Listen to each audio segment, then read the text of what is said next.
Hi, I'm Tim from EcoQue. In this video, we're going to give you some tips on cooking ribs in our Artisan smoker oven.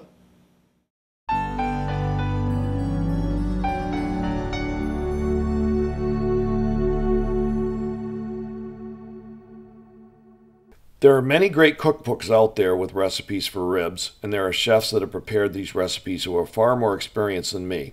What I want to do today is give you some guidelines for operating the smoking chamber in our wood oven. Today, my goal is to give you some guidelines for operating the smoking chamber in our wood oven to achieve great results with any of these recipes that you want to use. So please, feel free to experiment once you've learned the fundamentals of cooking ribs. Remember, when you're cooking low and slow, there are 3 phases to cooking ribs or any other types of meats in the smoker. Those phases are smoking, wrapping, and resting. I use an easy-to-remember method when I smoke ribs in our oven. 2, 2, 2 at about 222. And what I mean by that is I smoke my ribs for 2 hours, bone side down, and another 2 hours, meat side down. Then I wrap and rest them for a total of another 2 hours after they've been smoked. All of this should be done at a temperature of at least 222 degrees and up to 250 degrees. Today, we're going to prepare baby back ribs. The smoker oven will hold 3 full racks of ribs, but I recommend cutting them in half to make them easier to handle. You can also brine the ribs overnight if you want to, or try any number of great recipes available for different types of ribs. The first thing you're going to want to do is cut the racks in half and then rub them with a little raw sugar and a good pork rub of your choice. There are many good rubs available, or you can easily make some yourself. Today we're using some of the Tom Douglas Rub with Love pork rub.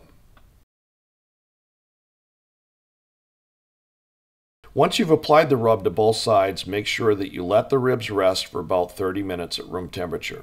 That gives the rub a chance to get absorbed into the meat before you load them into the smoker.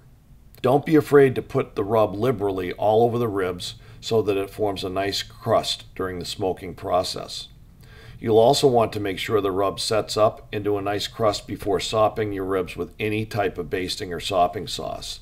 They should cook for a minimum of 2 hours before sopping or basting them. You'll also want to make sure that your drip pan underneath the ribs has about a quart or so of liquid in it, both for the humidity that it generates in the smoker and also to catch the drippings. I like to use a 50-50 combination of water and apple juice. I also recommend placing a wire probe digital thermometer inside the box to monitor the temperature very carefully. These digital thermometers are always going to give you a much more accurate reading of the temperature towards the center of the smoker oven than a door thermometer ever could.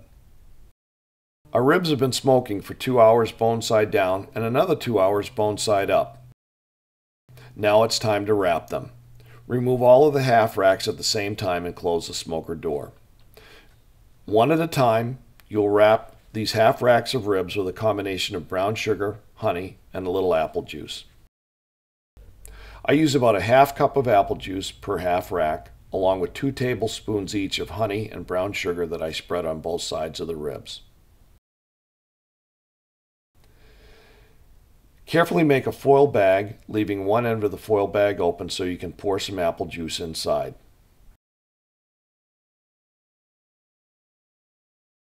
Be careful not to let the bones poke through the foil.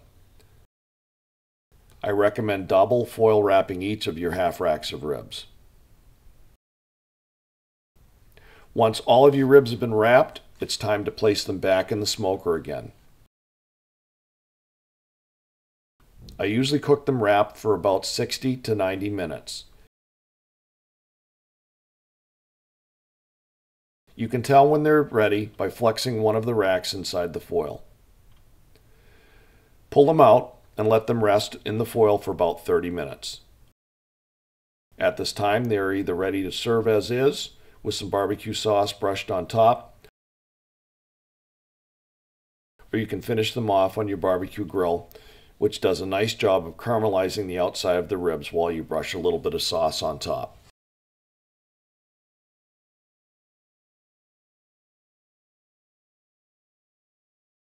Today we're just going to serve the ribs right from the foil after we've brushed a little bit of barbecue sauce on them.